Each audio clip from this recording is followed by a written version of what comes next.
오늘 우리에게 주시는 하나님의 말씀은 요한복음 16장 25절에서 33절까지의 말씀입니다. 요한복음 16장 25절에서 33절까지 우리 한 목소리로 봉독하시겠습니다. 함께 봉독하십니다. 시작. 이것을 비유로 너희에게 일렀거니와 때가 이르면 다시는 비유로 너희에게 이르지 않고 아버지에 대한 것을 밝히 이르리라.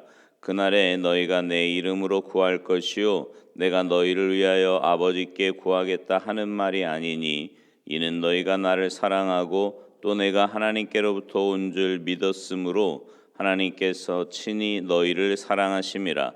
내가 아버지에게서 나와 세상에 왔고 다시 세상을 떠나 아버지께로 가노라 하시니 제자들이 말하되 지금은 밝히 말씀하시고 아무 비유로도 하지 아니하시니 우리가 지금에야 주께서 모든 것을 아시고 또 사람의 물음을 기다리시지 않는 줄 아나이다. 이로써 하나님께로부터 나오심을 우리가 믿사옵나이다. 예수께서 대답하시되 이제는 너희가 믿느냐? 보라, 너희가 다 각각 제 것으로 흩어지고 나를 혼자 둘 때가 오나니 벌써 왔도다. 그러나 내가 혼자 있는 것이 아니라 아버지께서 나와 함께 계시느니라. 이것을 너희에게 이르는 것은 너희로 내 안에서 평안을 누리게 하려 함이라. 세상에서는 너희가 환난을 당하나 담대하라. 내가 세상을 이기었노라. 아멘. 할렐루야. 복음서를 보면 놀라운 사실을 하나 발견하게 되는데요. 예수님이 많은 사람들에게 뜨거운 주목을 받았음에도 불구하고 전혀 이해받지 못하셨다라는 겁니다. 잘 아시다시피 예수님은 유대 땅에서 태어나고 자라셨어요. 사람을 사랑하되 끝까지 뜨겁게 사랑하셨습니다. 놀라운 이적을 행하셨고요. 하나님 나라의 복음을 선포하셨습니다. 그러나 예수님의 진면목을 알아본 자는 아무도 없었어요. 예수님의 말씀을 제대로 알아들은 사람도 없었습니다. 예수님은 하나에서 열까지 철저하게 오해받으셨어요. 많은 사람들이 예수님을 주목하고 따랐지만 예수님은 늘 고독하고 외로우셨습니다. 여러분, 예수님이 십자가에 죽을 때를 생각해 보세요. 예수님이 십자가에 죽으실 때 예수님 편에 선 자가 있었습니까? 아무도 없었어요.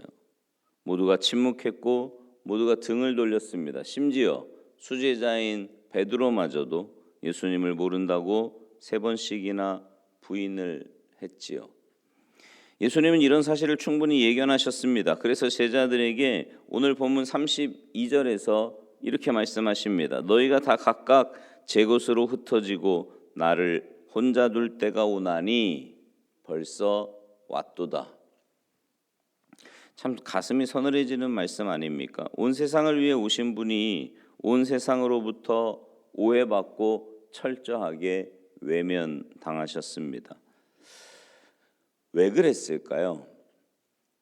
예수님이 독특한 개성을 가진 분이시라 그랬을까요? 아니면 사람과의 친화성이 부족해서였을까요? 그렇지 않습니다. 예수님이 오해받고 외면당한 것은 그분이 세상에 속하지 않으셨기 때문에 그런 거예요. 유대 땅에서 태어나고 자랐지만 유대 문화에 속한 자가 아니라 하늘에 속한 자였기 때문에 세상에 속한 일을 말하지 않고 하늘에 속한 일을 말했기 때문에 유대 나라의 복음이 아니라 하나님 나라의 복음을 선포했기 때문에 사람들에게 오해받고 외면을 당한 거예요. 예수님은 온 세상에 속한 자가 아니었기 때문에 세상에 속한 자들과는 한 통속이 될 수 없었던 거고요. 한 통속이 아니니까 일거수일투족 오해받을 수밖에 없었던 겁니다. 개나 고양이가 아무리 똑똑해도 사람을 다 이해할 수 없는 것처럼, 아니 전혀 이해할 수 없는 것처럼 세상에 속한 자들이 아무리 경건하고 심오해도 세상에 속하지 않은 예수님을 이해할 수는 없습니다. 그래서 예수님은 오늘 본문이 있는 요한복음 16장 12절에서 이렇게 말씀하셨어요. 내가 아직도 너희에게 이를 것이 많으나 지금은 너희가 감당하지 못하리라. 한마디로 말해서 내가 아무리 자세하게 설명을 해도 너희가 지금은 내 말을 충분히 알아듣지 못한다는 말입니다. 내가 말을 하면 할수록 오해만 깊어지고 많아진다라는 말이지요. 예수님은 사람들과 뿌리가 다른 분이기 때문에 아담의 후손이 아니라 성육신하신 하나님이기 때문에 오해받고 외면당할 수밖에 없었고요. 사람들과 함께 있지만 고독할 수밖에 없었습니다. 근데 이거는요, 이제 부분적인 진실에 불과한 거예요. 예수님은 철저하게 오해받으셨고, 철저하게 외면당하셨고, 철저하게 혼자셨지만, 동시에 예수님은 결코 혼자가 아니셨습니다. 오늘 본문 32절 하반절을 보세요. 그러나 내가 혼자 있는 것이 아니라 아버지께서 나와 함께 계시느니라. 그러니까 또 다른 진실을 말씀하신 건데요. 예수님은 혼자였지만 결코 혼자가 아니셨습니다. 예수님은 아버지와 함께 계셨고 아버지께서는 예수님과 함께 하셨습니다. 아버지와 아들이 상호 내주하신 거예요. 바로 이것이 예수님의 독특함이고 예수님이 여타 인간과의 다른 점입니다. 사실 모든 인간은요, 하나님과 분리되어 있어요. 아담이 하나님의 말씀을 거역하고 에덴 동산에서 추방당한 이후로 지금까지 모든 인간은 하나님을 등지고 살아왔습니다. 하나님으로부터 자유를 추구하며 살아왔다고요.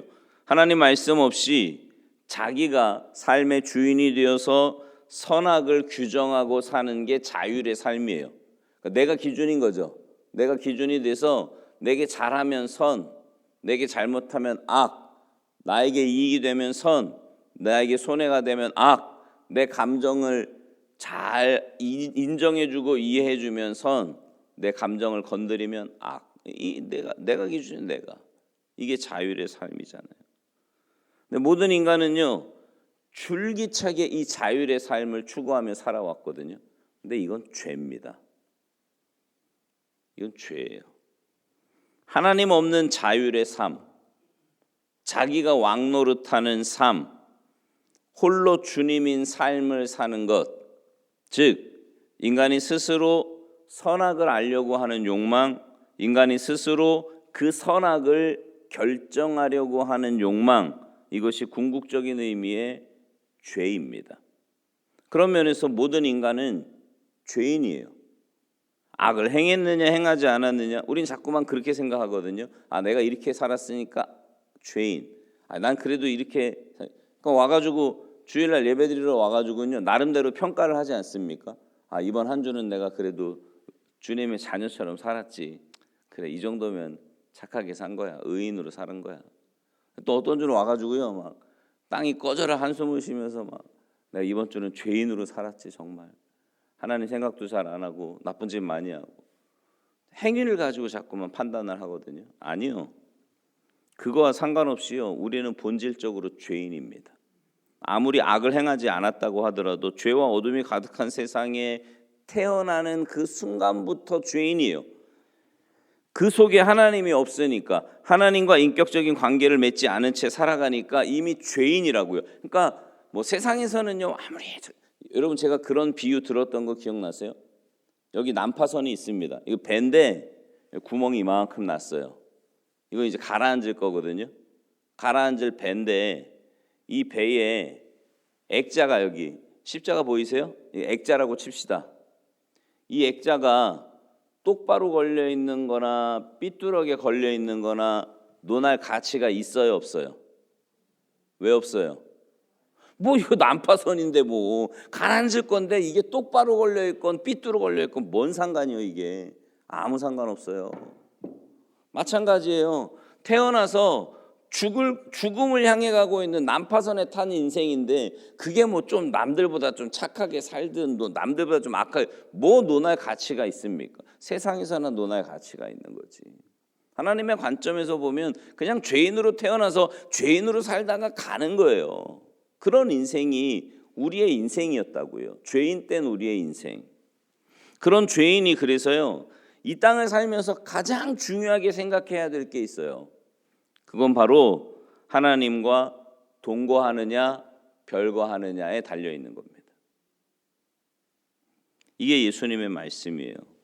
하나님과 동거하면 삶 전체가 생명살이로 나아가고요, 하나님과 별거하면 삶 전체가 죽음으로 가는 겁니다.